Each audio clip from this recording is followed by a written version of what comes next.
Palakpakan ang maririnig sa buong paligid.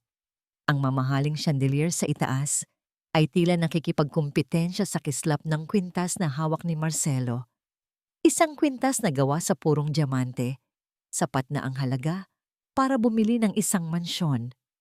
Maingat niyang isinabit ito sa makinis na leeg ni Camila, ang babaeng pakakasalan niya. Ngumiti si Camila, isang ngiting kayang magpatigil ng mundo. "It's beautiful, mahal. Thank you. Anything for you," sagot ni Marcelo at hinalikan ito sa pisngi. Muling naghiyawan ang kanilang mga kaibigan, mga taong nabibilang sa alta sosyedad. Perpekto. Ang lahat ay perpekto. Ngunit habang nakayakap sa kanya si Camila, habang nalalanghap niya ang pamilyar nitong pabango, isang tinig ang pilit na sumisira sa sandaling iyon. Isang tinig mula sa telepono noong hating gabi, nang akalain ni Camila na tulog na siya. Malapit na. Konting tiis na lang. Kanino niya iyon sinasabi? Ano ang malapit na? At bakit kailangan niyang magtiis? Sa piling ni Marcelo, gayong sa lahat ng pagkakataon, ipinaparamdam naman nito na siya ang reyna ng mundo niya. Ang mga tanong na yon, ang lason na unti-unting kumakalat sa kanyang sistema. Isang lason na nagsimula noong nakaraang taon, nang matuklasan niyang ang pinagkakatiwalaan niyang business partner, ang kanyang matalik na kaibigan, ay siya palang ahas na tumuklaw sa kanya patalikod. Muntik nang bumagsak ang kanyang kumpanya. Muntik nang mawala ang lahat ng pinaghirapan niya. Naisalba niya ang negosyo, pero ang tiwala niya ay tuluyang nawasak. Kaya ngayon, bago niya ibigay ang kanyang apelyido, bago niya isuko ang kalahati ng kanyang yaman sa ilalim ng batas ng kasal, kailangan niyang makasiguro. Ayaw na niyang magkamali. "Okay ka lang, mahal?" tanong ni Camila, na tila naramdaman ang panlalamig sa kanyang mga mata. Mabilis na ngumiti si Marcelo, isang ngiting sanay na siyang isuot. "Of course, iniisip ko lang kung gaano ako kaswerte na mapapangasawa ko na ang pinakamagandang babae sa buong mundo." Nasiyahan si Camila sa kanyang narinig. Iyon lang naman ang kailangan nito. Mga matatamis na salita at mamahaling bagay. Pero sapat na ba yon? Kinabukasan, dinalaw nila ang kanyang ina. Si Doña Elena Albuquerque, ang dating matatag na haligi ng kanilang pamilya, ay isa na lamang anino ng dati niyang sarili, nakahiga sa kama at unti-unting tinatalo ng karamdaman. "Ma!" bulong ni Marcelo, habang marahan niyang hinahawakan ang payat na kamay ng ina. Habang kinakausap ni Marcelo ang ina, napansin niya sa gilid ng kanyang mga mata si Camila. Nakatayo ito malapit sa bintana, pasulyap-sulyap sa kanyang cellphone. Isang mabilis na pagbuntong hininga ang kumawala rito. Halos hindi maririnig, pero sapat na para maramdaman ni Marcelo ang pagkainip nito. "Magpagaling po kayo, Mama Elena," sabi ni Camila, lumapit at ngumiti. "We're all praying for you." Ang ngiti ay nasa labi, ngunit hindi umabot sa mga mata. Nang paalis na sila, sinadya ni Marcelo na maiwan ng kaunti. Nakita niya si Rosa, ang kanilang kasambahay, na halos kasabay na niyang lumaki sa mansyon. Ang nag-iisang tao sa bahay na yon, na buo pa ang tiwala niya. "Rosa," mahinang tawag niya. "Sir Marcelo?" Magalang na sagot nito. Tinitigan niya ito sa mata. "Aalis ako bukas. May mahalagang business trip sa Singapore. 1 linggo ako doon." "Mag-iingat po kayo, sir." "Rosa, habang wala ako..." Huminto siya saglit. Tinitimbang ang kanyang mga salita. "Bantayan mong mabuti si Mama at si Camila. Para sa mga susunod na araw, magmasid ka lang. Pakisabi sa akin ang lahat ng mapapansin mo, kahit gaano kaliit." Isang saglit na pag-unawa ang dumaan sa mga mata ni Rosa. Tumango ito, walang tanong.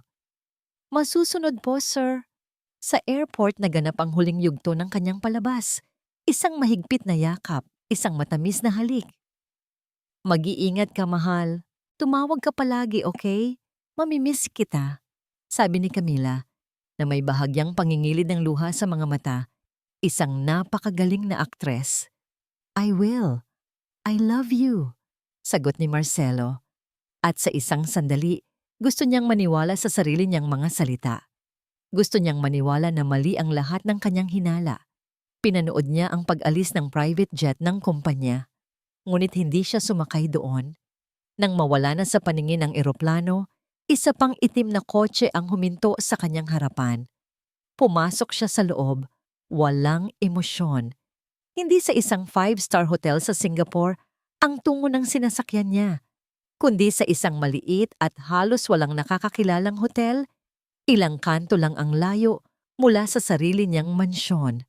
Pagpasok niya sa kwarto, ang bumungad sa kanya ay hindi malambot na kama, kundi isang mesa na puno ng mga monitor.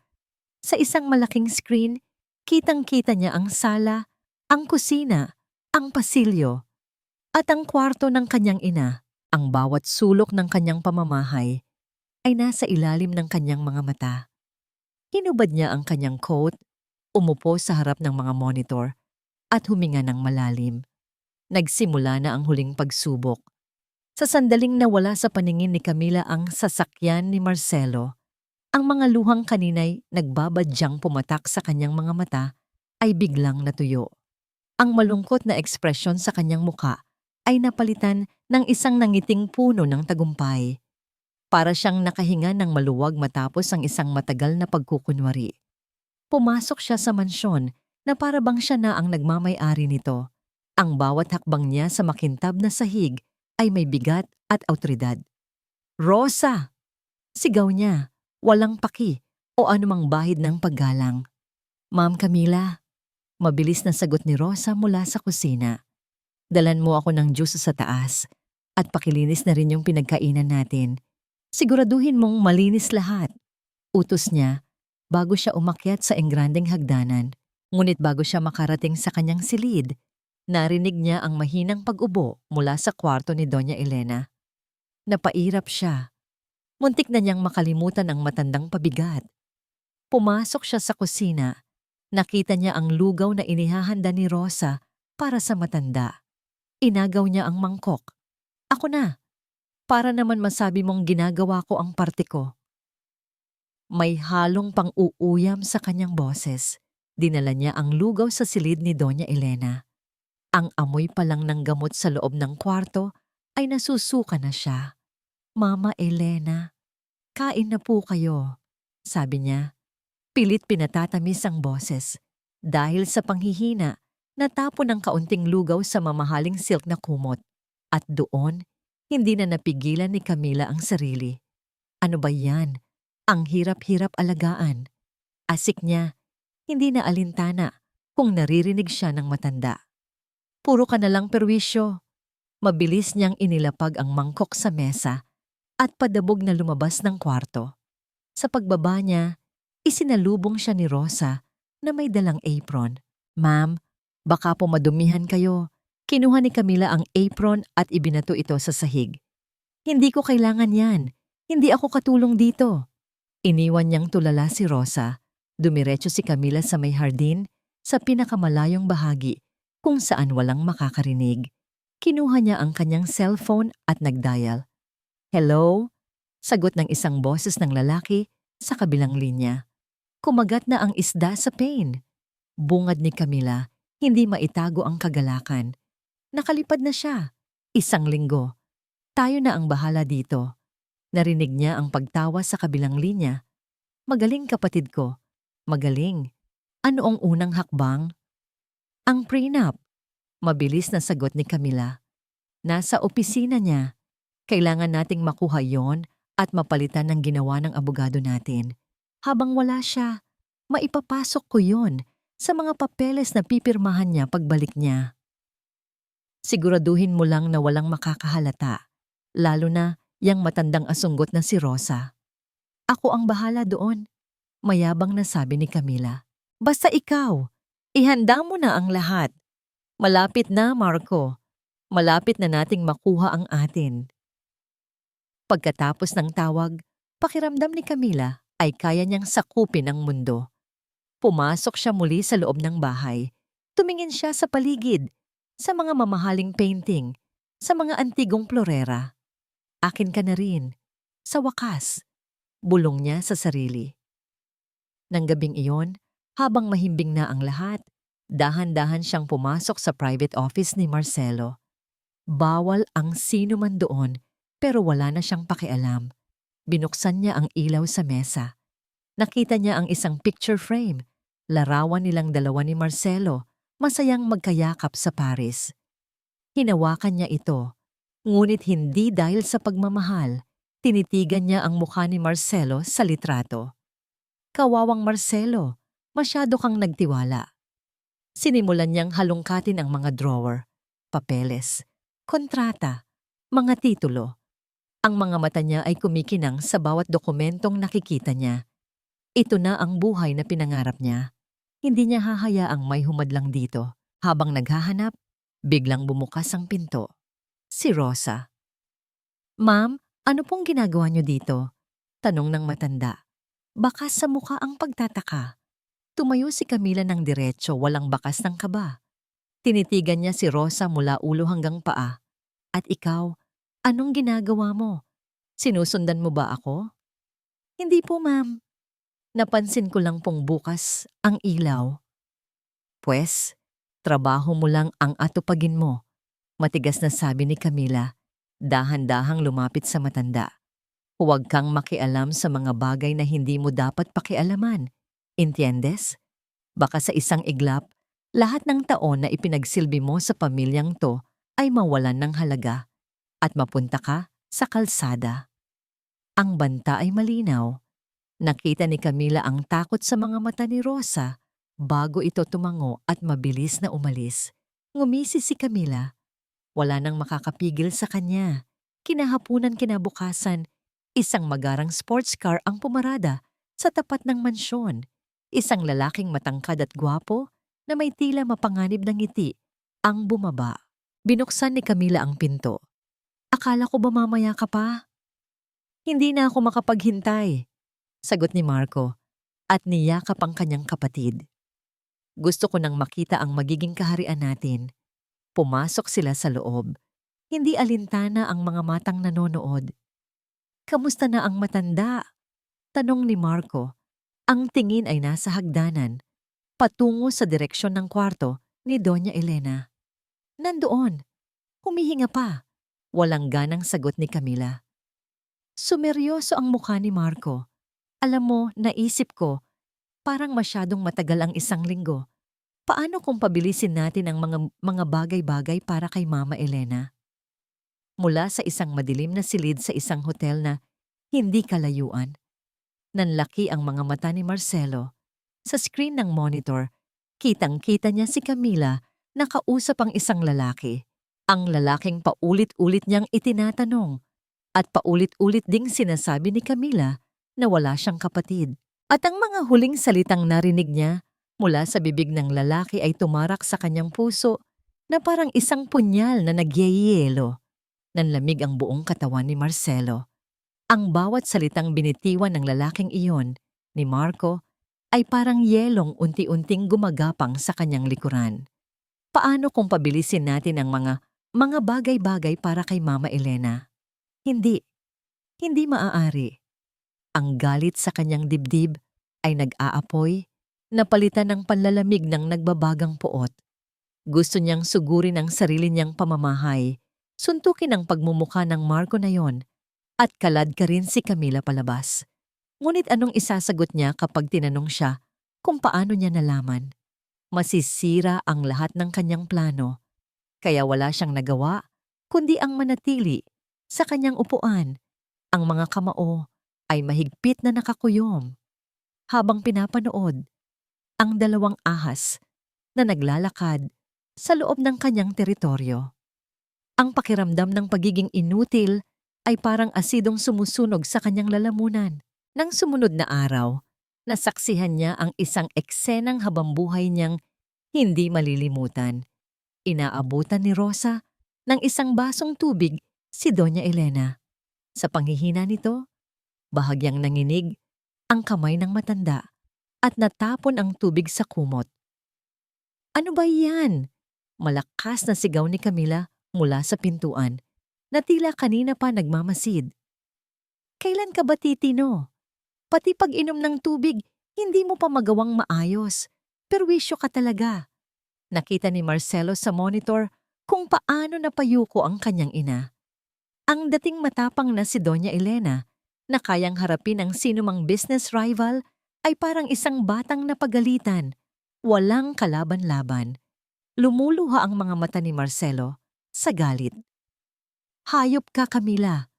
Bulong niya sa harap ng screen. Hayop ka. Nang mga sandaling iyon, isang katok sa pinto ang narinig. Pumasok ang isang babae na nakaunipormeng puti. Simple lang ang itsura nito. Nakatali ang buhok, walang kolorete sa mukha, ngunit may dala itong aura ng kapayapaan. Good morning po. Ako po si Lucia Vega, ang bagong private nurse ni Mrs. Albuquerque. Sinipat siya ni Camila mula ulo hanggang paa. You're late. Pasensya na po, ma'am. Medyo traffic po. Mahinahong sagot ni Lucia. Hindi na nagsalita si Camila at lumabas na lang ng silid. Naiwan si Lucia kasama si Doña Elena at ang basang kumot. Walang pag-aatubili, kumuha si Lucia ng malinis na bimpo, pinunasan ng natapong tubig at pinalitan ng kumot. Ang bawat kilos niya ay banayad at puno ng pag-iingat. Okay lang po yan, Ma'am Elena. Narinig ni Marcelo na sabi ni Lucia. Aksidente po ang nangyayari. Huwag po kayong mag-alala. Umupo si Lucia sa tabi ng kama. Ako po si Lucia. Aalagaan ko po kayo. Tumingin si Doña Elena sa kanya at sa unang pagkakataon, sa loob ng maraming araw, nakita ni Marcelo ang isang maliit na ngiti sa labi ng kanyang ina. Isang totoong ngiti. Hindi maalis ni Marcelo ang kanyang mga mata sa screen. Pinapanood niya si Lucia habang matyaga nitong sinusubuan ng pagkain ng kanyang ina. Habang kinukwentuhan ito ng mga masasayang bagay, habang inaayos ang kanyang mga unan, bigla niyang naikukumpara. Ang ngiti ni Camila ay maningning, ngunit parang mamahaling bato, malamig at walang buhay. Ang ngiti ni Lucia ay simple, ngunit katulad ng sikat ng araw sa umaga, mainit at nagbibigay pag-asa. Doon napagtanto ni Marcelo ang kaibahan. Si Camila ay nag-aalaga dahil iyon yung role na kailangan niyang gampanan. Si Lucia ay nag-aalaga dahil iyon ang nasa puso niya. Biglang nag-vibrate ang kanyang cellphone. Isang text message mula sa isang numerong hindi nakarehistro. Alam niyang si Rosa ito. Sir, si Camila ang nagpatalsik sa dating nurse. Siya rin ang kumuha sa bago. Baka para mas madali kontrolin. Lalong bumigat ang dibdib ni Marcelo. Tama ang hinala niya. Isa itong kalkuladong galaw. Ngunit itong si Lucia, kasabwat ba siya? O isa lang din biktima na walang kamalay-malay? Muli niyang ibinalik ang tingin sa monitor. Gabi na. Papasok si Camila sa silid ng kanyang ina. May dala itong isang maliit na bote ng gamot. Lucia, sabi ni Camila. Ang boses ay pilit na pinatatamis. Ito ang mga bagong vitamins ni Mama. Bigyan mo siya nito araw-araw. Isang tableta tuwing gabi bago matulog. Makakatulong ito para lumakas siya. Inabot ni Lucia ang bote. Nakita ni Marcelo ang bahagyang pagkunot ng noo ng nurse habang tinitingnan ang mga tableta sa loob. Walang label ang bote. Puting-puti lang ang mga tableta. Walang anumang marka. Wala po bang reseta galing sa doktor, ma'am? Magalang na tanong ni Lucia. Nawala ang nangiti sa mukha ni Camila. Ako na ang nakausap ng doktor niya. Sundin mo na lang ang utos ko. Nurse ka lang dito, tandaan mo yan. Tumango si Lucia, ngunit hindi maikakaila ang pag-aalinlangan sa kanyang mga mata. Hawak niya ang bote. Tila tinitimbang hindi lang ang bigat nito, kundi ang bigat ng responsibilidad at ng isang panganib na hindi pa niya lubos maintindihan. Napigil ni Marcelo ang kanyang hininga. Nakatingin siya kay Lucia sa pamamagitan ng kamera, umaasa, nagdarasal na sana ay makita nito ang hindi nakikita ng iba, na sana ay maramdaman nito ang kasamaang bumabalot sa buong pamamahay. Nang maiwang mag-isa sa silid ni Doña Elena, tinitigan ni Lucia ang botelyang hawak niya. Simple lang itong tingnan. Isang maliit na sisidlan na puno ng mga puting tableta. Ngunit para sa kanya, ang bigat nito ay parang isang bloke ng semento.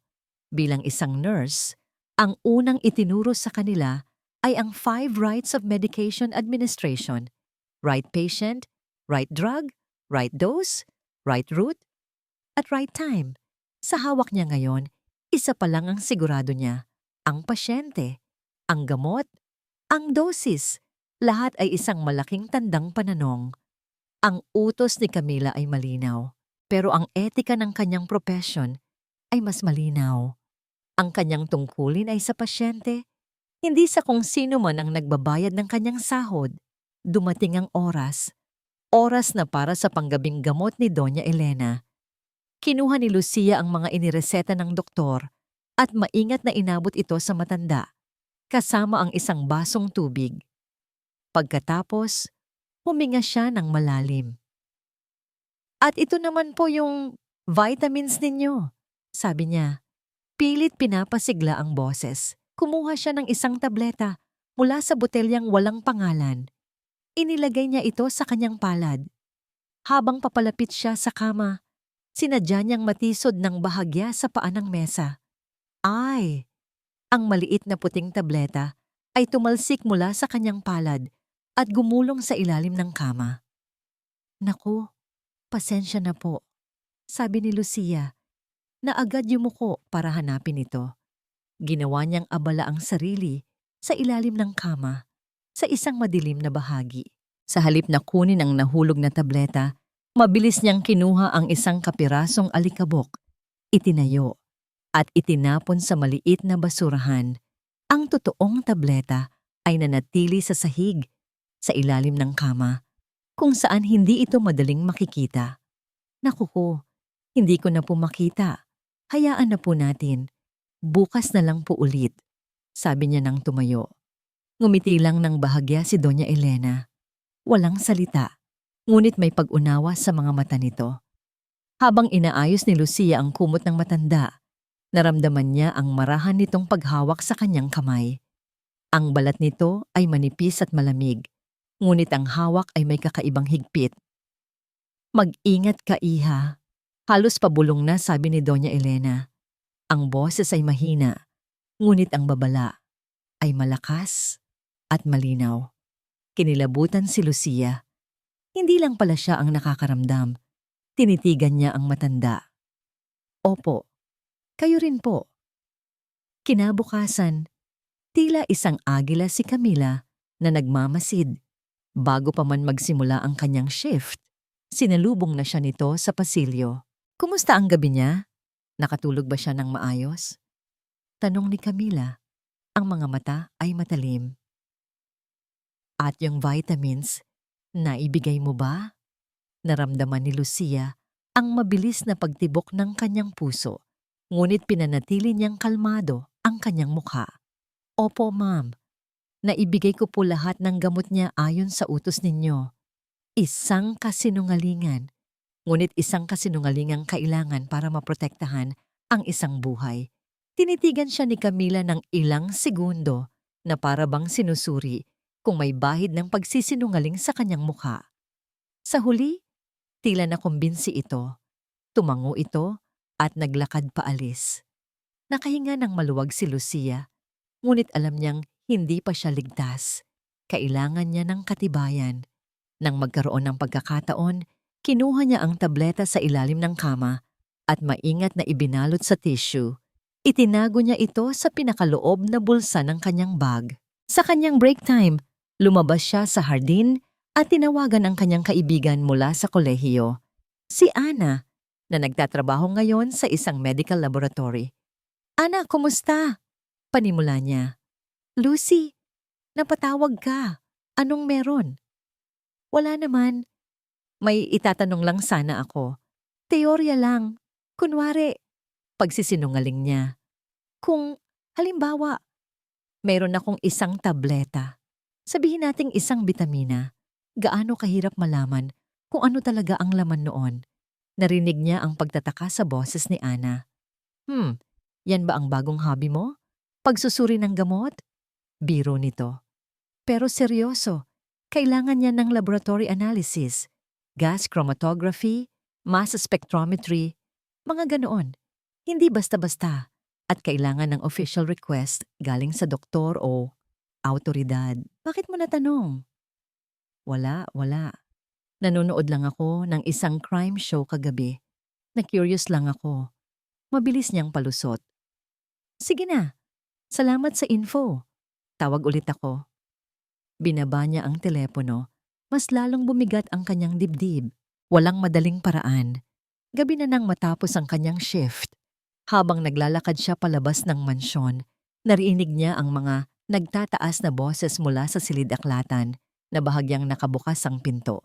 Boses ni Camila at ng lalaking dumating kahapon, si Marco. Hindi ka ba natatakot? Paano kung may makahalata? Boses yon ni Camila. May halong kaba. Mas matakot ka kung hindi natin ito gagawin. Ang tagal na nating naghintay para dito, Camila. Ilang taon tayong nagdusa dahil sa kanila. Sigaw ni Marco. Alam ko, pero pera lang ang habol natin. 'Di ba? Makukuha natin yon sa prenup. Hindi!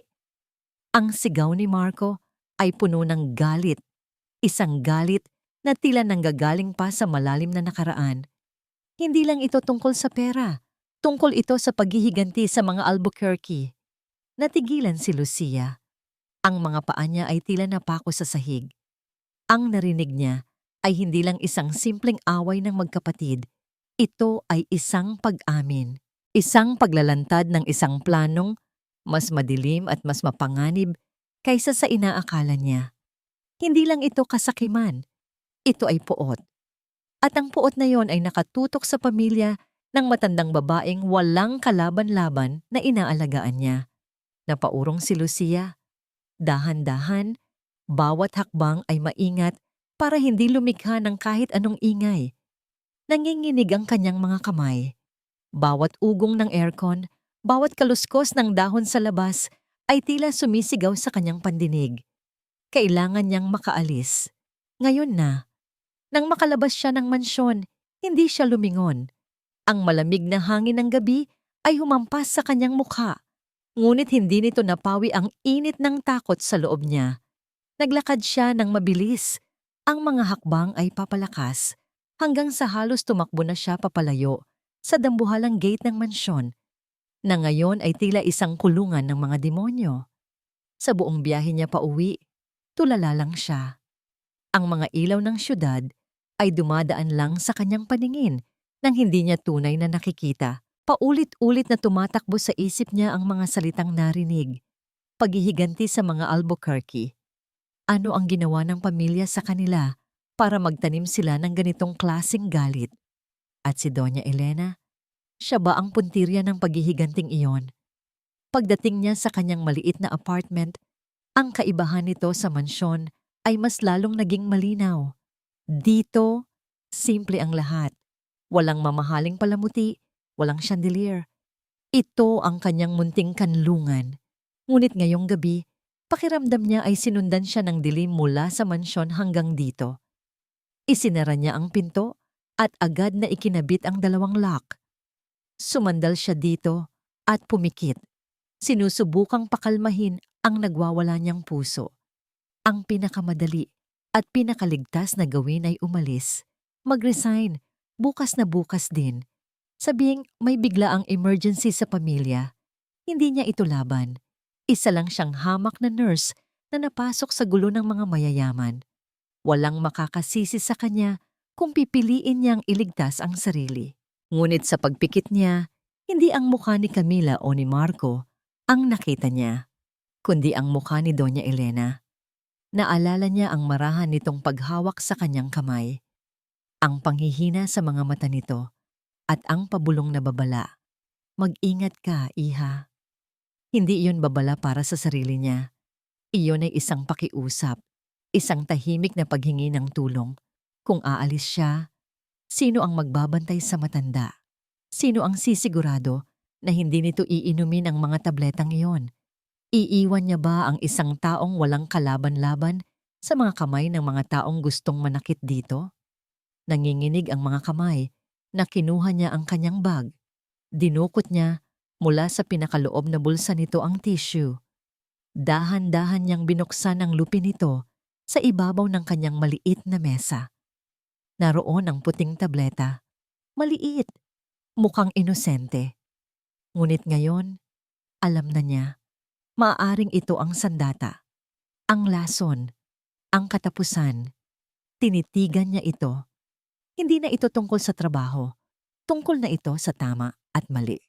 Tungkol ito sa isang buhay na nasa panganib at siya lang ang tanging nakakaalam. Ang takot ay naroon pa rin, nanunuot sa kanyang mga buto.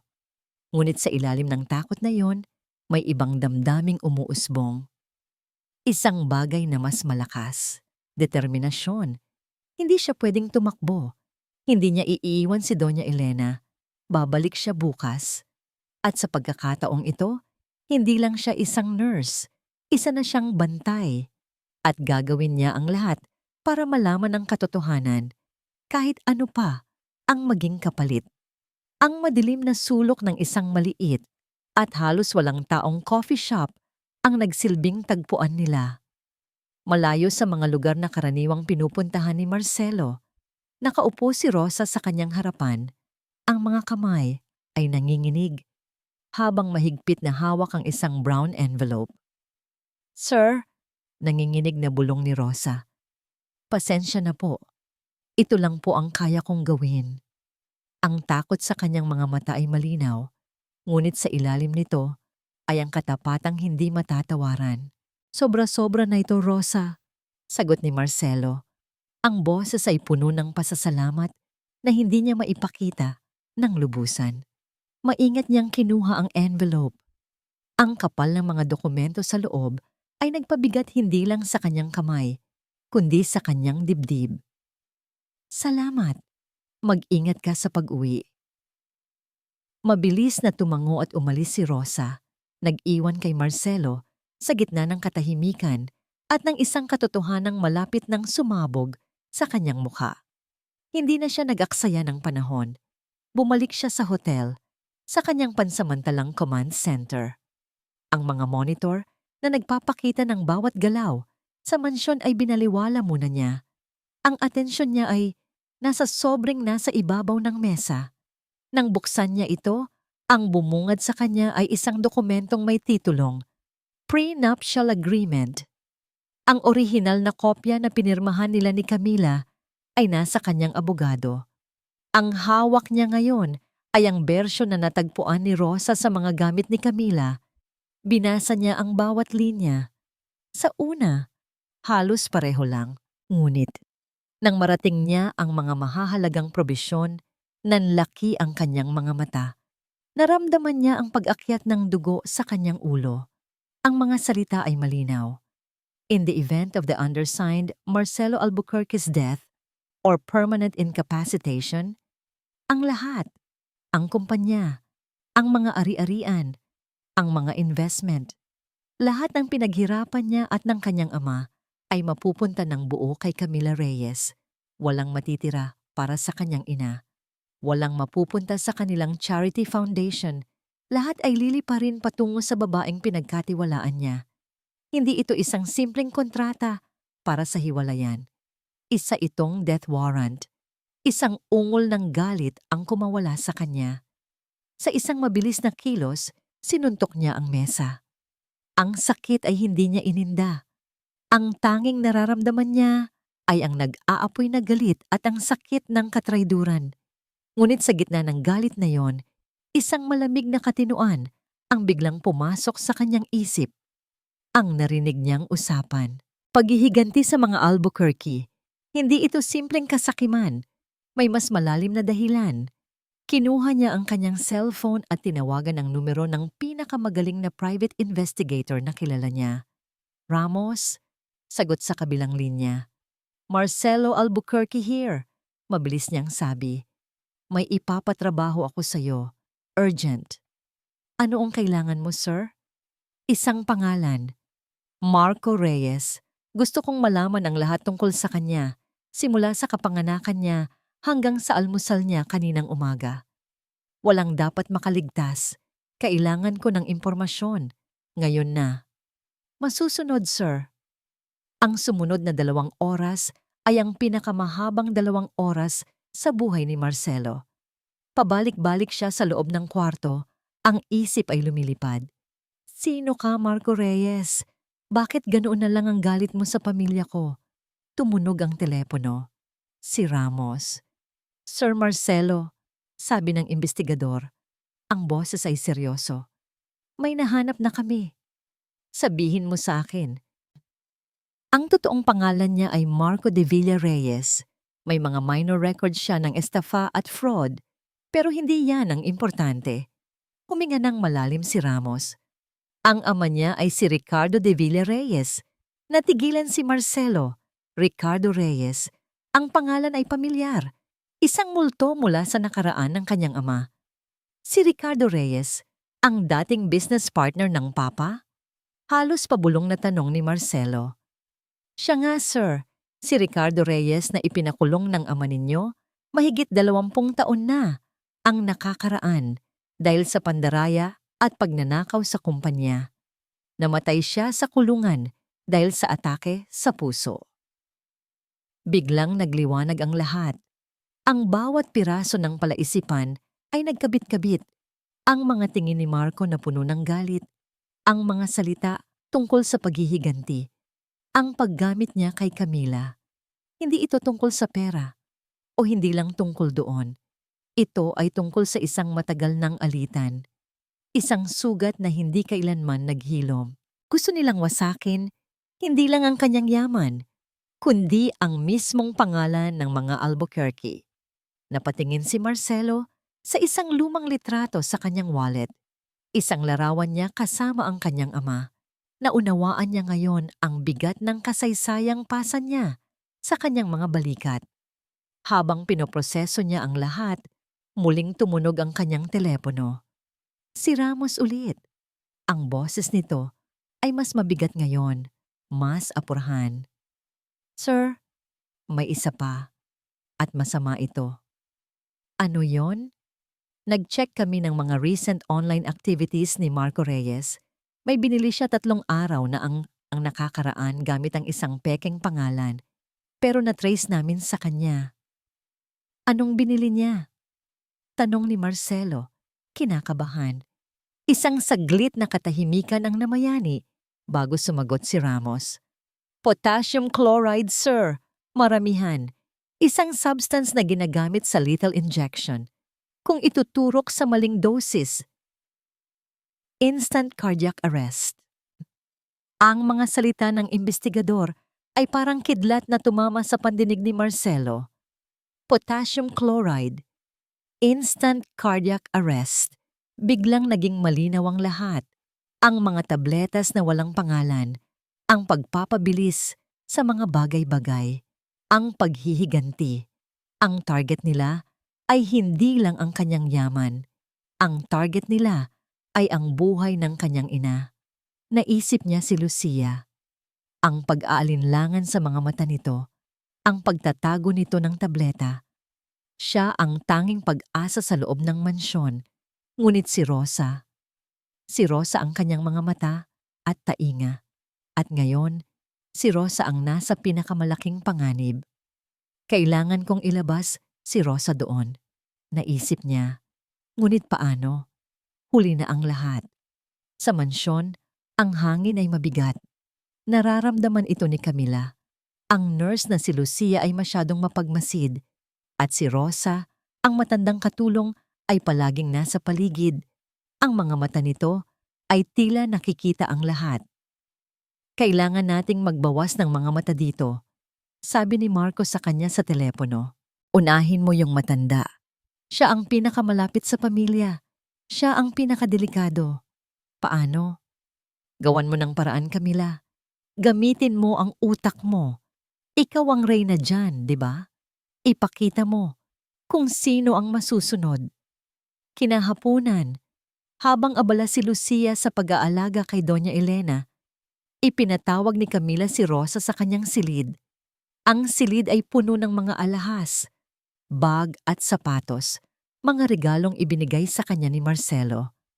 Mga bagay na minsan niyang itinuring na simbolo ng pagmamahal, ngunit ngayon ay mga kasangkapan na lang sa kanyang masamang plano. Rosa, pakikuha mo naman yung alahas ko sa drawer na to, utos ni Camila. Itinuturo ang isang maliit na cabinet. At pagkatapos, pakilinis mo na rin itong buong kwarto. Walang tanong na sumunod si Rosa. Habang nakatalikod ang matanda at abala sa paglilinis, kinuha ni Camila ang isa sa mga pinakamahal niyang kwintas, isang regalong kaarawan mula kay Marcelo, at dahan-dahan, walang ingay, inilagay ito sa loob ng bulsa ng apron ni Rosa. Nang matapos si Rosa, ngumiti si Camila. Salamat, Rosa. Makakaalis ka na. Ilang minuto ang lumipas. Isang malakas at puno ng pagkukunwaring sigaw ang umalingaw-ngaw sa buong mansyon. Ang kwintas ko! Nawawala ang kwintas ko! Mabilis na nagdatingan ang ibang mga katulong. Si Lucia ay sumilip mula sa kwarto ni Doña Elena, nag-aalala. Bumaba si Camila sa hagdanan. Ang muka ay puno ng pagkukunwaring pagkataranta at galit. May magnanakaw sa bahay na to. Ang kwintas na regalo sa akin ni Marcelo, nawawala. Ang mga mata niya ay agad na napunta kay Rosa. Sino ang huling pumasok sa kwarto ko? Ikaw, di ba, Rosa? Oo po, ma'am. Nauutal na sagot ng matanda. Pero naglinis lang po ako. Naglinis? O nagnakaw? Paratang ni Camila. Haluhugin ang lahat at tawagin ang mga security guard. 2 guard ang mabilis na pumasok. Ang tensyon sa loob ng mansyon ay halos hinihiwa ng kutsilyo. Hindi po ako magnanakaw, ma'am. Habang buhay na po akong nagsisilbi sa mga Albuquerque. Umiiyak na pakiusap ni Rosa. Puro kasalita. Sigaw ni Camila. Lumapit siya kay Rosa. Sa harap ng lahat, walang kahihiyan niyang dinukot ang kamay sa bulsa ng apron ng matanda. At doon, inilabas niya ang kumikinang na kwintas. Isang kolektibong paghinga ng pagkagulat ang narinig mula sa ibang mga katulong. Nanlaki ang mga mata ni Rosa, hindi makapaniwala sa nakikita. Paano? Hindi. Wala nang lumabas na salita sa kanyang bibig. Tanging mga luha na lang ang dumaloy sa kanyang kulubot na pisngi. Mula sa kanyang silid, halos mabasag ni Marcelo ang hawak niyang baso. Pinapanood niya ang lahat sa monitor. Bawat detalye ng palabas, ang pangaapi, ang pag-iyak ng taong itinuring niyang pangalawang ina. Ang demonyong nangiti sa mga labi ni Camila. Tumawag kayo ng pulis, Tanyaji, utos ni Camila sa mga guard. Ipahuli yang magnanakaw na yan. Huwag po. Ma'am, parang awa niyo na. Pagmamakaawa ni Rosa, lumuhod sa sahig. Mula sa kanyang kwarto, narinig ni Lucia ang mahinang pag-iyak ni Doña Elena. Sinubukan nitong bumangon para protektahan si Rosa, ngunit wala itong lakas. Ang tanging nagawa nito ay ang umiling habang lumuluha. Walang awa si Camila. Hinayaan niyang kaladkarin ng mga guard si Rosa palabas ng mansyon. Habang dumadaan sila sa harap niya, ngumisi siya ng may tagumpay. Nang dumating ang mga pulis at isinakay si Rosa sa kanilang sasakyan, tumalikod si Camila. Ang mga mata niya ay naghahanap ng isang tao, si Lucia. Nakatayo si Lucia sa may pasilyo. Ang muka ay maputla. Ang mga kamao ay nakakuyom. Nagtama ang kanilang mga mata. Ang kay Lucia ay puno ng galit at pagkaawa. Ang kay Camila ay malamig at puno ng babala. Dahan-dahang lumapit si Camila kay Lucia. Ang bawat hakbang ay may layunin. Ngayon, bulong ni Camila, sapat lang para marinig nilang dalawa. Tayong dalawa na lang. Gawin mo ang sinasabi ko o baka ikaw na ang isunod ko. Ang imahe ni Rosa na kinaladkad palabas ng mansyon ay paulit-ulit na umikot sa isip ni Marcelo. Para siyang isang hayop na nakakulong sa hawla, pinapanood ang kanyang kawan na isa-isang sinasakmal ng mga mandaragit. Ang kanyang mga mata at tainga sa loob ay wala na. Naputol na ang kanyang koneksyon.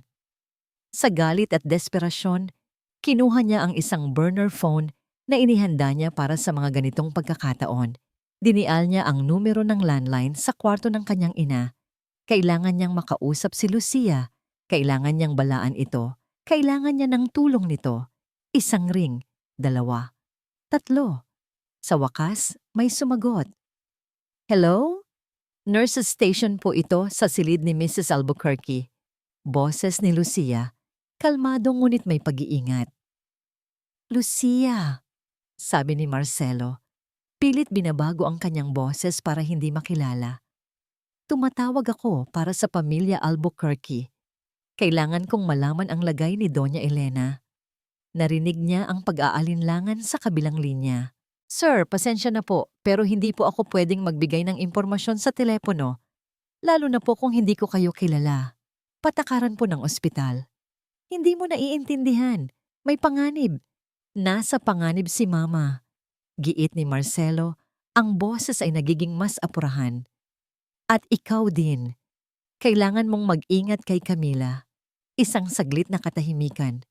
Sir, kung sino man po kayo, mas mabuti pong idaan ninyo sa tamang proseso ang lahat. Pasensya na po. At ibinaba nito ang telepono. Napamura si Marcelo. Tama ang ginawa ni Lucia. Professional ito. Hindi ito nagtitiwala sa kung sino lang.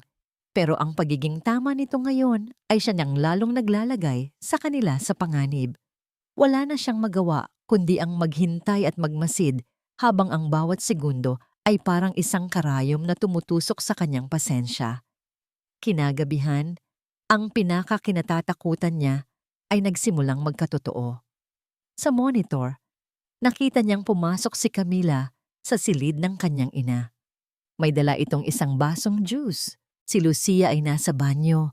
Tinutulungan ang isang katulong na maglinis. Mama Elena, uminom po muna kayo. Narinig niyang sabi ni Camila. Ang boses ay sobrang tamis, nakakasuka. Tinulungan niyang umupo ang matanda at inabutan ng baso.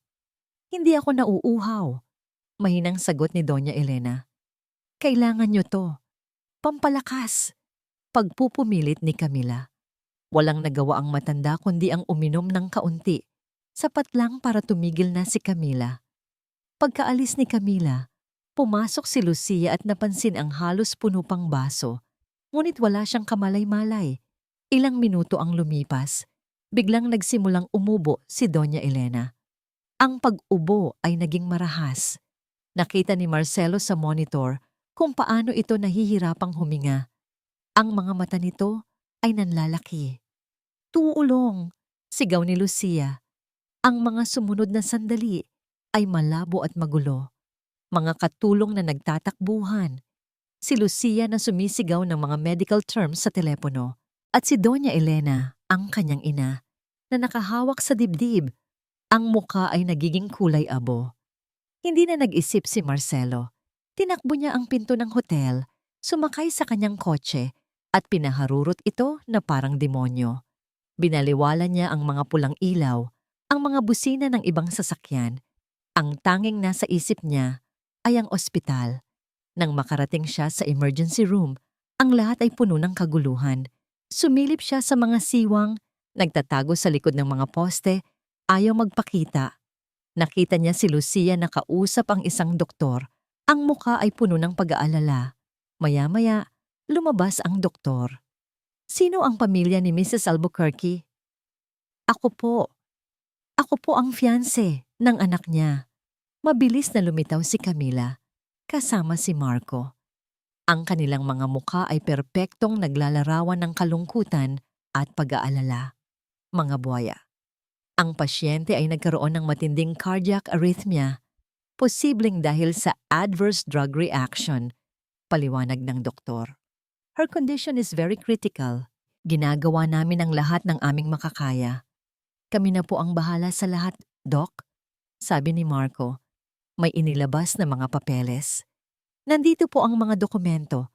Kami ang may medical power of attorney. Anumang desisyon, sa amin na po idadaan.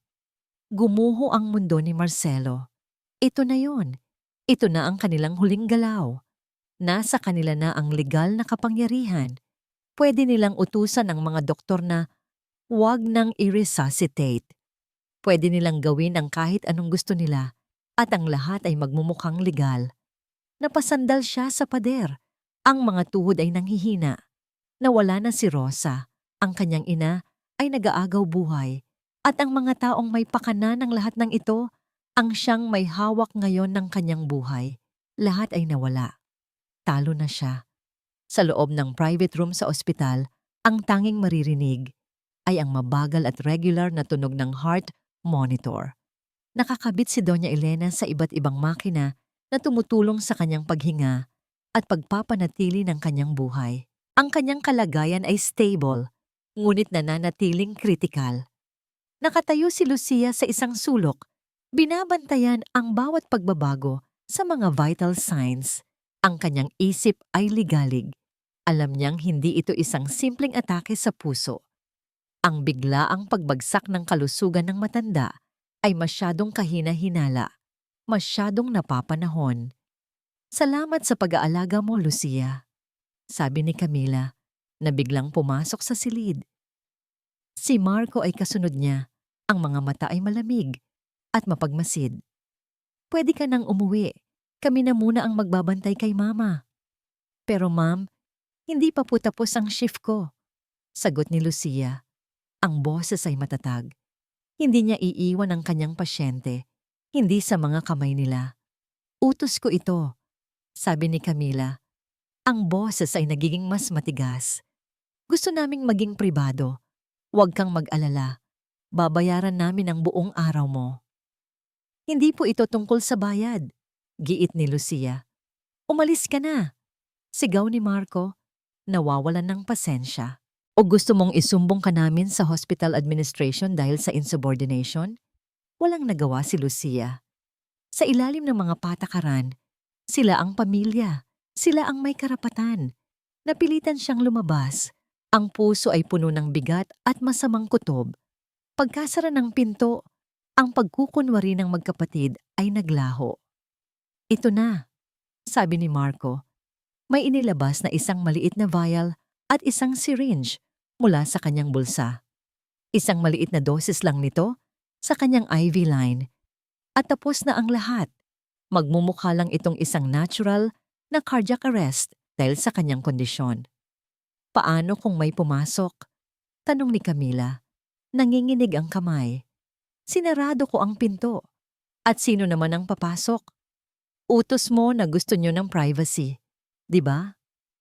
Inabot ni Marco ang syringe kay Camila. Ikaw ang gumawa. Ikaw ang fiancé. Ikaw ang dapat na nandito. Tumingin si Camila sa nakahigang si Doña Elena. Walang awa. Walang konsensya. Ang tanging nakikita niya ay ang hadlang sa kanyang mga pangarap. Kinuha niya ang syringe. Sa labas ng silid, hindi mapakali si Lucia. Hindi tama. Mali ang lahat ng ito. Paikot-ikot siya sa hallway, nag-iisip ng paraan. Biglang nag-vibrate ang kanyang cellphone. Isang text message mula sa numerong hindi pamilyar. Ang numerong tumawag sa kanya kanina. Sila ang may gawa niyan. May balak silang tapusin si Mama. Ngayon na. Tulungan mo ako. Kinilabutan si Lucia. Ang text ay isang kumpirmasyon sa lahat ng kanyang kinatatakutan. Hindi na niya kailangang malaman kung sino ang nag-text. Ang mahalaga ay ang mensahe. Kailangan niyang gumawa ng paraan. Pero paano? Napatingin siya sa isang cart ng gamit panlinis na naiwan sa hallway. Isang ideya ang biglang pumasok sa kanyang isip. Desperado. Pero ito na lang ang natitira niyang pag-asa. Itinulak niya ang cart at sinadyang ibangga ito nang malakas sa pinto ng silid ni Doña Elena. Blag! Ano yon? Gulat na tanong ni Camila sa loob. Tulungan niyo ako. Natapon ang mga kemikal. Malakas na sigaw ni Lucia mula sa labas, puno ng pagkukunwaring pagkataranta. Ang ingay at komosyon ay umagaw sa atensyon ng magkapatid. Agad na itinago ni Marco ang vial. Lumabas si Camila. Iritabling tiningnan ang nagkalat na mga bote sa sahig. Ano ba namang perwisyo to? Habang ang atensyon ni Camila at Marco ay nasa labas, iyon ang pagkakataon ni Lucia. Mabilis na parang isang anino, pumasok siya sa silid gamit ang kabilang pinto na nakakonekta sa banyo. Nakita niya ang syringe na naiwan sa mesa sa tabi ng kama. Sa isang iglap, kinuha niya ito. Sa bulsa ng kanyang uniforme, palagi siyang may dalang isang syringe ng vitamin B12 at saline solution para sa emergency. Sa bilis na hindi niya akalain na kaya niya, inilipat niya ang laman ng syringe na hawak sa isang basurahan at mabilis na pinalitan ito ng pulang likido ng bitamina. Magkaiba ang kulay, pero sa madilim na silid, sa ilalim ng tensyon, baka hindi mapansin. Bumalik si Camila sa loob, galit na galit. Mga inutil, tara na. Tapusin na natin to. Hindi napansin ni Camila ang pagbabago. Ang tanging nasa isip niya ay ang pagtapos sa kanilang plano. Kinuha niya ang syringe na puno na ngayon ng bitamina at lumapit sa IV line ni Doña Elena. Sa labas, sa dulo ng hallway, nakatayo si Marcelo. Nakita niya ang ginawang pagsaklolo ni Lucia. Nakita niya ang pagpasok muli ni Camila. Ngayon na, oras na. Sa isang huling desperadong hakbang, mabilis na nag-text si Lucia sa numerong hindi pamilyar. Room 502, ngayon na. Habang itinututok ni Camila ang karayom ng syringe, sa I-port, ang pinto ng silid ay bumukas ng malakas. Itigil mo yan! Ang sigaw ay dumagundong sa loob ng tahimik na silid. Isang sigaw na puno ng galit, sakit at awtoridad. Natigilan si Camila. Ang kanyang kamay na may hawak na syringe ay nanigas sa hangin. Dahan-dahan siyang lumingon at ang nakita niya ay nagpatigil sa pag-ikot ng kanyang mundo. Nakatayo sa pintuan si Marcelo. Ang kanyang mukha ay hindi na ang mukha ng mapagmahal na fiancé na inihatid niya sa airport. Ito ay ang mukha ng isang estranghero. Isang mukha na pinagsama-samang galit, pagkasuklam at pighati. Sa likod niya ay nakatayo ang dalawang unipormadong pulis at ang head of security ng ospital. Mamahal, nauutal na sabi ni Camila. Ang isip ay nagkukumahog na humanap ng dahilan. Anong ginagawa mo dito? Akala ko nasa Singapore ka? Hindi sumagot si Marcelo. Ang mga mata niya ay nakatutok lang sa syringe na hawak ni Camila. Naglakad siya papalapit, ang bawat hakbang ay mabigat. Anong ginagawa mo sa mama ko? Tanong niya, ang boses ay malamig at mapanganib. V-vitamins. Mabilis na sagot ni Camila. Binibigyan ko lang siya ng vitamins, mahal, para lumakas siya. Isang mapait na tawa ang kumawala kay Marcelo. Isang tawang walang bahid ng saya. Vitamins o potassium chloride? Nanlaki ang mga mata ni Camila. Ang kulay sa kanyang mukha ay biglang nawala. Paano? Paano niya nalaman? Hindi kita maintindihan, mahal, sabi niya. Sinusubukan ng kanyang huling pagkukunwari. Huwag mo na akong tawaging mahal. Sigaw ni Marcelo. Ang boses ay tuluyang nabasag. Alam ko na ang lahat, Camila. Lahat-lahat. Lumingon siya kay Marco na nakatayo sa isang sulok, hindi makagalaw sa pagkabigla. At ikaw, Marco de Villarreyes, ang anak ni Ricardo Reyes, akala niyo malilinlang niyo ako? Akala niyo magtatagumpay kayo sa inyong paghihiganti? Ang pagkukunwari sa mukha ng magkapatid ay tuluyang gumuho. Napalitan ito ng purong takot. Ang kontrata, patuloy ni Marcelo, ang boses ay nanginginig sa galit. Ang pagnanakaw, ang pagsira niyo kay Rosa, ang paglason sa nanay ko.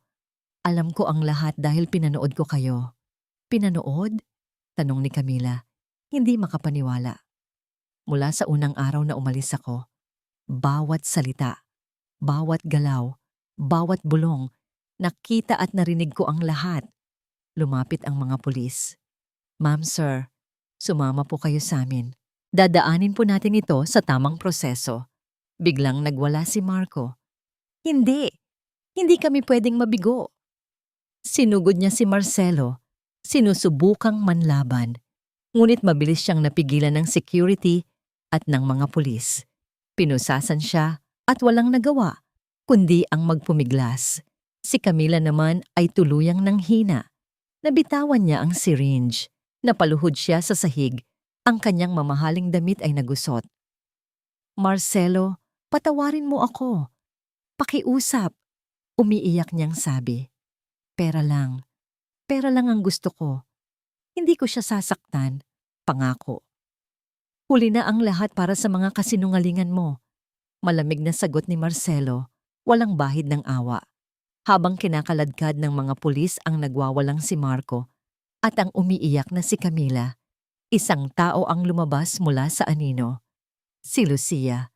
Sa gitna ng lahat ng kaguluhan, nanatili siyang kalmado, lumapit siya sa pulis. "Officer," sabi niya, may inabot na isang maliit na bagay na nakabalot sa tissue. Ito po yung unang tableta na ipinapainom niya. Baka makatulong po ito sa investigasyon. Tumingin ang pulis sa ebidensya pagkatapos ay kay Lucia. Tumango ito. "Salamat, miss." Isinara ng mga pulis ang pinto. Ang magkapatid na Reyes ay wala na. Ang ingay ay napalitan ng isang nakabibinging katahimikan. Ang tanging natira ay ang regular na tunog ng heart monitor. Sa loob ng silid, naiwan ang 3 tao.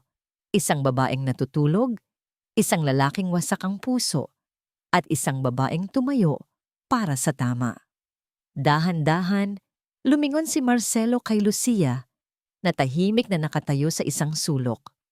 Ang kanilang mga mata ay nagtagpo sa gitna ng kaguluhan. Maraming gustong sabihin si Marcelo.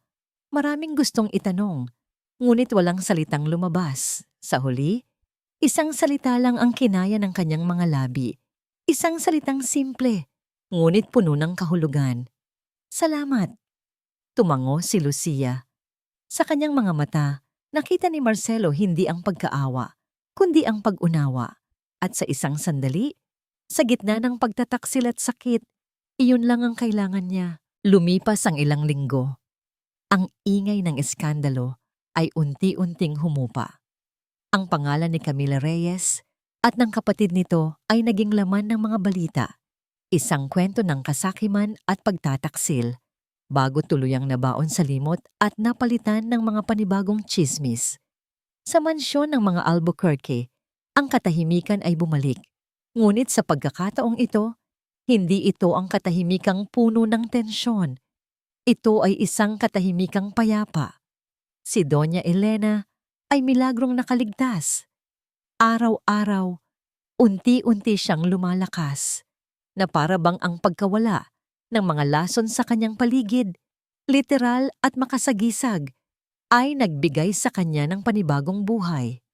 Isang umaga, habang tinutulungan ni Marcelo ang kanyang ina na maglakad-lakad sa hardin, nagsalita ito.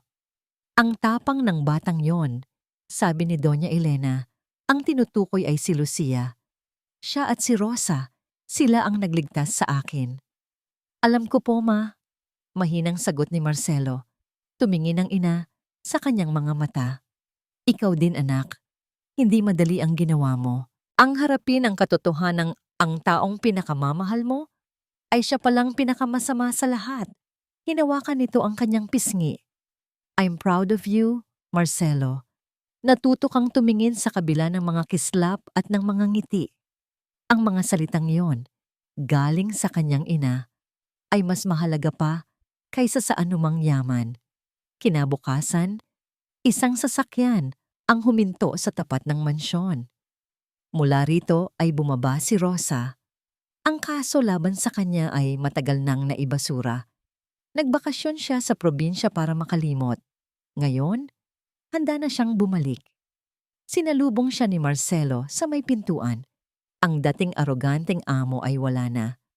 Ang nasa harapan niya ngayon ay isang lalaking puno ng pagpapakumbaba. "Rosa," sabi ni Marcelo, "wala akong sapat na salita para humingi ng tawad sa lahat ng pinagdaanan mo at para magpasalamat." At sa harap ng ibang mga katulong, sa harap ng lahat, yumuko si Marcelo. "Patawarin mo ako," naluha si Rosa. Sir Marcelo naman, itinuring ko na po kayong anak. Niyakap ni Marcelo ang matanda. Isang yakap na nagsasara sa isang masakit na kabanata at nagbubukas ng bago. Ngunit may isang bagay pa siyang kailangang gawin. Isang pasasalamat na hindi pa niya naibibigay ng maayos. Kinahapunan, nagmaneho si Marcelo papunta sa isang address na nakuha niya mula sa ahensya ni Lucia. Isang simpleng apartment building sa isang tahimik na lugar sa syudad, malayong malayo sa kinasanayan niyang mundo. Huminto siya sa tapat ng pinto ng Unit 3B. Ilang minuto siyang nakatayo lang doon, hindi sigurado sa kanyang sasabihin. Mas kinakabahan pa siya ngayon kaysa sa anumang board meeting na kanyang dinaluhan. Sa wakas, kumatok siya. Nagbukas ang pinto. Si Lucia. Nakasuot lang ito ng simpleng t-shirt at pantalon. Nagulat ito nang makita siya. Sir Marcelo? Marcelo na lang. Mabilis niyang sabi. Pwede ba kitang makausap sandali? Pinapasok siya ni Lucia sa kanyang maliit, ngunit malinis at maaliwalas na sala. Umupo si Marcelo sa isang simpleng sofa. Pakiramdam niya ay masyado siyang malaki para sa lugar na yon. Kumusta na po si Ma'am Elena? Tanong ni Lucia na nag-aalok sa kanya ng isang basong tubig. She's getting better every day. Salamat sa'yo, sagot ni Marcelo. Actually, yan ang dahilan kung bakit ako nandito. Gusto kong magpasalamat ng personal. Utang ko sa'yo ang buhay ng nanay ko. Utang ko sa'yo ang lahat. Ngumiti lang si Lucia. Ginawa ko lang po ang tama, ang trabaho ko. Hindi, pagtatama ni Marcelo.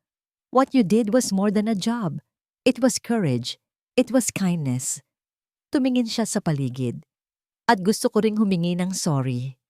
Para saan po? Dahil sa pagiging bulag ko? Aminado siya. Ang boses ay puno ng sinseridad. Hinuhusgahan ko ang mga tao base sa kanilang itsura, sa kanilang pananamit, sa kanilang katayuan sa buhay. Minamaliit ko ang mga taong katulad ni Rosa at hindi ko nakikita ang mga taong katulad mo. Mali ako. Natigilan si Lucia. Hindi niya inaasahan ang ganitong pag-amin mula sa isang Marcelo Albuquerque. Isang mahabang katahimikan ang namagitan sa kanila. Hindi ito isang awkward na katahimikan, kundi isang katahimikang puno ng mga nauunawaang damdamin. Lucia, muling nagsalita si Marcelo na para bang nag-iipon ng lakas ng loob. Alam kong abala ka, pero baka gusto mong magkape? Minsan, tumingin siya dito ng diretsyo. Hindi bilang pasyente ang nanay ko at hindi bilang amo niya, bilang si Marcelo lang. Sa unang pagkakataon, nakita ni Marcelo ang isang tunay, malawak na ngiti mula kay Lucia. Isang nanangiting umabot hanggang sa kanyang mga mata. Isang ngiting mas maliwanag pa kaysa sa lahat ng diamanteng na ibigay niya kay Camila. Tumango si Lucia. Sige, gusto ko yan. Lumipas ang 6 na buwan. Ang panahon ng tag-ulan ay nagbigay daan sa mas malamig at payapang hangin ng papalapit na Kapaskuhan. Sa isang pampublikong parke, sa ilalim ng isang malaking puno ng akasya, nakaupo sina Marcelo at Lucia sa isang bench na gawa sa kahoy. Walang mamahaling sasakyan na nakaparada sa malapit. Walang mga bodyguard na nakabantay. Tanging silang dalawa lang at ang mga pamilyang naglalaro sa paligid. Pinapanood ni Lucia si Marcelo. May isang batang lalaki na umiiyak dahil natanggal sa pagkakatali ang kanyang lobo at lumipad ito paitaas. Walang pag-aalinlangan, tumayo si Marcelo. Hinabol ang tali ng lobo na sumabit sa isang mababang sanga ng puno at maingat na inabot ito pabalik sa bata. Salamat po, kuya, masayang sabi ng bata bago tumakbo pabalik sa kanyang ina. Ngumiti si Marcelo. Isang ngiting hindi pilit, hindi para sa kamera, kundi isang nangiting totoo. Bumalik siya sa tabi ni Lucia. Hindi ko akalain na magaling ka pala sa bata. Biro ni Lucia. Marami ka pang hindi alam tungkol sa akin. Sagot ni Marcelo na nakangiti pa rin. Malaki na ang ipinagbago niya. Ang dating laging seryoso at tila may pasan na mundo ay napalitan ng isang lalaking mas magaan ang aura. Natuto siyang ngumiti ng mas madalas. Natuto siyang makinig. Ang mga kwento niya ay hindi na lang tungkol sa stock market o sa mga bagong business ventures. Ngayon, kinukwento na niya ang mga pagbabagong ginagawa niya sa kanyang kumpanya. Alam mo ba, panimula niya, nag-launch kami ng bagong programa para sa mga empleyado, isang scholarship program para sa kanilang mga anak, at nagdagdag din kami ng mas maraming health benefits. Sabi ng board, malaking gastos daw. Sabi ko na naman, ito ang pinakamagandang investment na gagawin natin. Tumingin si Lucia sa kanya, puno ng paghanga. Ibang-iba ka na talaga. Dahil may mga taong nagturo sa akin kung ano ang mas mahalaga. Sabi ni Marcelo, ang tingin niya ay malalim at makahulugan. Nagpatuloy sila sa paglalakad sa paligid ng parke. Ang kanilang mga kamay ay hindi magkahawak, ngunit ang kanilang mga balikat ay bahagyang nagkakadikit sa bawat hakbang. Isang komportableng distansya na nagsasabi ng isang namumuong koneksyon. Nagkwento si Lucia tungkol sa kanyang pangarap na magtayo ng isang maliit na community clinic sa kanyang probinsya. Si Marcelo naman ay nagkwento tungkol sa kanyang mga kabiguan noong nagsisimula pa lang siya sa negosyo. Mga simpleng kwentuhan, mga piraso ng kanilang pagkatao na dahan-dahan nilang ibinabahagi sa isa't isa. Walang mga engrandeng salita ng pag-ibig, walang mga mamahaling regalo. Ang pundasyon ng kung anuman ang namamagitan sa kanila ay itinayo sa mas matibay na bagay, paggalang, katapatan, at pagtitiwala. Nang papalubog na ang araw, huminto sila sa tapat ng isang lawa. Ang kulay kahel na sinag ng araw ay tumatama sa mukha ni Lucia, nagbibigay diin sa simpleng ganda nito. Lucia, sabi ni Marcelo, ang boses ay seryoso. Noong una, akala ko ang yaman ay nasusukat sa dami ng pera sa bangko o sa taas ng mga building na pagmamay-ari mo. Tumingin siya sa kanya. Pero tinuruan mo ako. Tinuruan mo ako na ang tunay na yaman ay ang pagkakaroon ng mga taong tapat sa'yo, ang kapayapaan ng loob, ang kakayahang magtiwala ulit. Dahan-dahan, sa unang pagkakataon, inabot niya ang kamay ni Lucia. Ang kamay nito ay hindi kasing kinis ng kay Camila, may mga bahagyang kalyo ito. Isang paalala ng kanyang propesyon, ng kanyang pag-aalaga sa iba. Ngunit para kay Marcelo, ito ang pinakamagandang kamay na nahawakan niya. Tinuruan mo akong maging mayaman sa paraang pinakamahalaga. Pagpapatuloy niya. Hindi nagsalita si Lucia, ngumiti lang siya. Isang ngiting nagsasabi ng lahat. Magkasama nilang pinanood ang tuluyang paglubog ng araw. Isang pagtatapos at kasabay nito, isang panibagong simula. Hindi man ito ang engranding love story na pinangarap niya noon, naisip ni Marcelo, habang hawak ang kamay ng babaeng nagligtas hindi lang sa kanyang ina, kundi pati na rin sa kanya.